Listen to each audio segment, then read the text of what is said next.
분위기 바꿔볼게요. 예전에 혹시 그런 동요 기억나십니까? 다 같이 돌자 동네 한 바퀴. 그런데요. 아이들도 아니고 웬 어른이 이렇게 동네를 돌았다. 이해가 되십니까? 홍순배 아나운서. 그렇습니다. 마치 톰과 제리처럼 네. 동네 한 바퀴 돌면서 추격전이 펼쳐지는데요. 아하. 영상으로 확인해 보겠습니다. 네. 네, 한 차량이 길을 막고 있다는 신고를 받고 출동한 경찰이요. 화면에 보이는 이 검정색 차량은요, 한참 동안 이제 이 길에서 기다려야만 했습니다. 네. 이 길의 끝에서 길을 막고 있는 차량은 달려가는데 붉은색 승용차가 바로 그 길을 막고 있던 차량인 네. 거죠. 그런데 이제 마음이 급했는지 경찰이 직접 발로 뛰어가서 이 붉은색 차량을 따라갑니다. 네. 그리고 그 뒤를 이어서 순찰차도 따라가고요. 네. 아파트 근처까지 들어왔는데 이 문제의 차량이 순식간에 사라집니다. 아이고, 어디 갔어요? 네. 잠시 주변을 살피는데 네. 이 문제의 차량, 네. 그러나 발로 뛰는 경찰관을 피할 수는 없었습니다. 아하. 여기서 그 붉은색 원 안에 경찰관 직접 따라가고 있는 네, 모습을 아이고, 보이고요. 고생하네요, 네. 뒤어 따라오던 순찰차가 방향을 틀어서 같이 따라갑니다. 네. 그리고 이 붉은색 승용차는요, 이제 아파트 단지 곳곳을 요리조리 아이고, 살피면서 세상에. 도망가는데 네. 경찰관도요, 네. 늦추지 않고 바짝 아이고, 뒤따라갑니다. 힘들었겠어요. 네네. 순찰차도 같이 뒤따라가고요. 네. 그리고 아파트 단지 내 좁은 도로까지 이제 피해 보는데 네. 역시 이 경찰관이 이제 차가 이렇게 피해 가니까 경찰관이 뛰는 와중에 아이고, 휴대전화로 네. 지원을 요청하면서 같이 따라갑니다. 얼마나 힘들었겠어요, 네. 그렇습니다. 그리고요, 이곳은 이제 어떨까? 이제 순찰차까지 따라오고 이곳에서도 붉은색 승용차 속도를 늦추지 않고 가자 이 남성, 이 경찰관 따라가는데 네. 속도가 줄기는커녕 오히려 더 달리기가 빨라집니다. 와, 순찰차도 네. 따라가고, 그러니까 남성이 수색대 역할을 하고 있는 거고 아이고. 뒤에서 순찰차가 따라가고 있는 겁니다. 언제 끝나는 거예요, 주격전이? 대단한데, 대단한데. 아파트 단지 한 가운데에서도 이 붉은색 차량 속도 늦추지 않고 지나가는데 아이고. 이제서야 조금 지쳤는지 네. 이 경찰관이 이 보시면요, 순찰차를 타고 네. 따라갑니다. 이게 아하. 다른 각도에서 찍힌 영상이에요. 네. 붉은색 승용차 지나가니까 달리던 이 경찰관이 이제 지쳤는지 순찰차에 아유, 탑승을 타네요. 하고 네, 아이고, 네. 그 다음에 다시 따라가는 거죠. 네. 그렇게 해서 이제 한참을 따라가는데 여기에 또 보면요, 나오네요, 다. 그렇습니다. 빨간 차네. 굉장히 빨리 다니는데 네. 주민들이 또 걸어 다니는 곳이라서 위험할 수 있는 아이고, 상황이었어요. 그러니까 이제 주민이 안전까지 살피면서 쉽지가 않았을 것 같은데 네. 결국 막다른 길에서 이 붉은색 승용차를 멈추고 네. 범인을 체포하게 되는 겁니다. 네. 정말로 저 영상, 저 보세요. 지금 이제 검거하는 영상까지 나왔는데. 네. 대체 어떤 일 때문에 저 운전자를 추격하게 되는지 경찰 얘기 좀 들어보시고 이어가 보도록 하겠습니다. 통행로에 출근길에 그 차량이 이동하지 않고 있다 이래가지고 차가 정체가 된다 이래서 네. 119에서 공조 요청으로 들어왔습니다. 그래서 혹시나 이제 안에 운전자가 요즘 날씨가 덥고 이래가지고 네. 또 이렇게 혹시나 또 다른 질병 때문에 그렇게 쓰러지신 줄 알고 119로 됐었는데 저희가 이제 상황 도착해 보니까는 그 맨 처음 도착하신 분이 이제 원래 운전자석에 앉아 계시다가 네. 갑자기 보조석으로 이제 앉아 계시다고 이렇게 말씀을 하시더라고요. 제가 아. 도착하자마자. 조금 혹시나 생각이 들어가지고 이제 차를 앞에 딱 갖다 가지고 오세요 이렇게 말씀드리고 저는 이제 그 앞에 서 있었는데 갑자기 시동이 걸리면서 원래 보조석에 앉았었는데 갑자기 운전자석으로 옮기신 겁니다. 네. 그래갖고 이제 앞에 119 대원분들이 앞에 다 계셨는데 그걸 계속 보고 계셨기 때문에 네. 출발할 때 바로 다 이제 피하셨고요. 그 길로 이제 바로 운행 시작돼가지고 바로 우측으로 해가지고 아파트 주차장 입구 쪽으로 이렇게 들어가게 된 겁니다.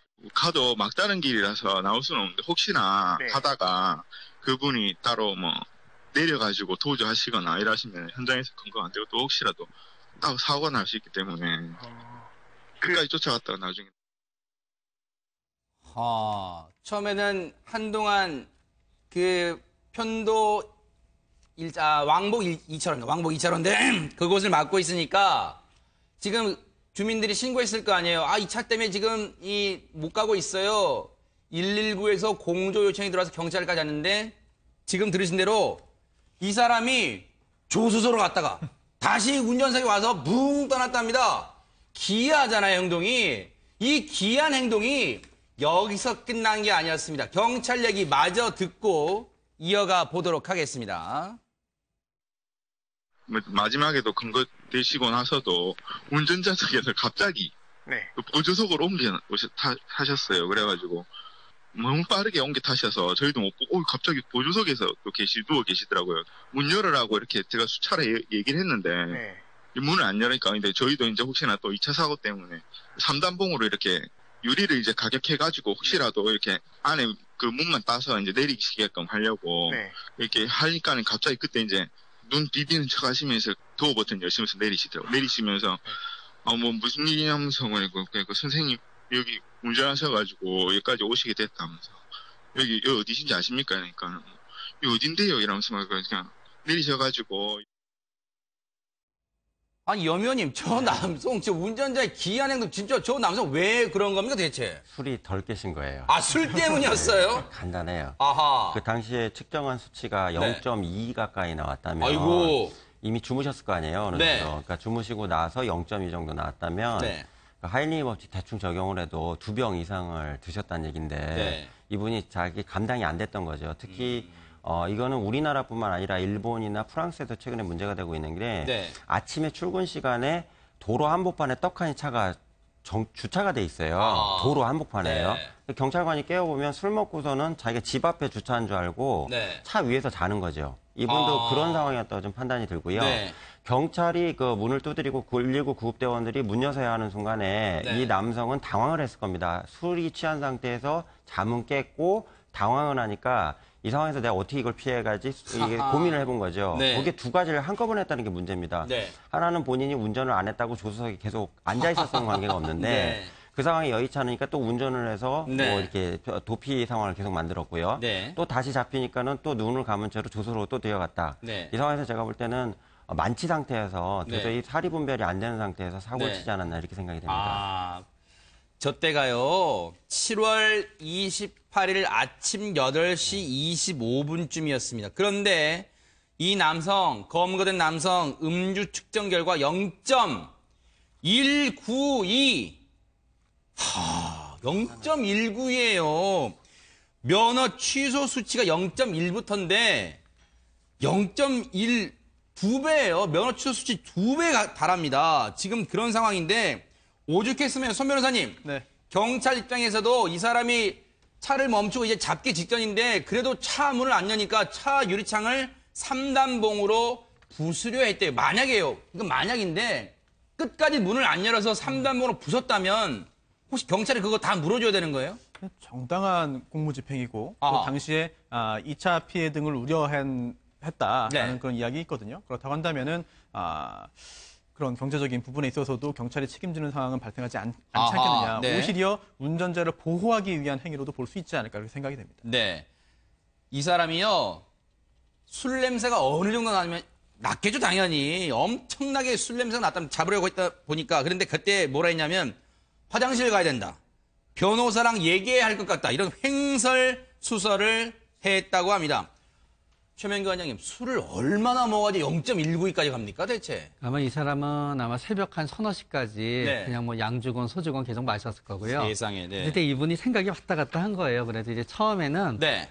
119만 있었을 때는 네. 가만히 본인이 조수석에 있으면은 네. 119가 갈 줄 알았을 거예요. 아. 그러면 슬쩍 나와서 문제를 해결하려고 했고요. 네. 근데 경찰이 오는 순간 생각이 왔다 갔다 한 거예요. 네. 어차피 내가 경찰한테 하는 순간 여기까지 몰고 온 게 하임리로 내가 잡히게 되는 거니까. 아하. 그런 다음에 이분이 만약에 다시 잡히면 안 되는 뭐 문제가 있는 상황이었다 그러면은 그때 네. 일단 달아나야 되겠다고 생각한 거예요. 아. 달아나다가 딱 하다가 보니까 또 마지막에는 그래도 혹시나 또 내가 조수석에 있으면은 우길 수 있을지도 몰라. 그래도 조수석으로 또 간 거고요. 네. 그러나 결국은 그 모든 게 이제 통하지 않았던 거죠. 네.